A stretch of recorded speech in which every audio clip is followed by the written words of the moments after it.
Dragi moji pratitelji, dobro mi došli u kanal Kornelija priče.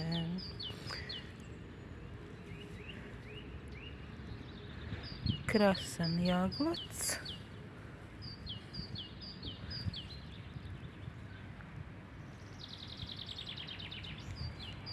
i pospane tratinčice.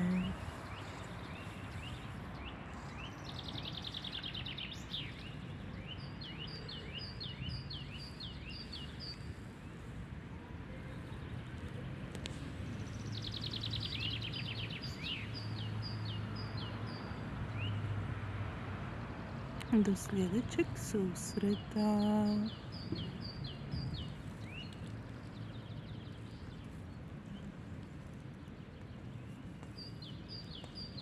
Bok.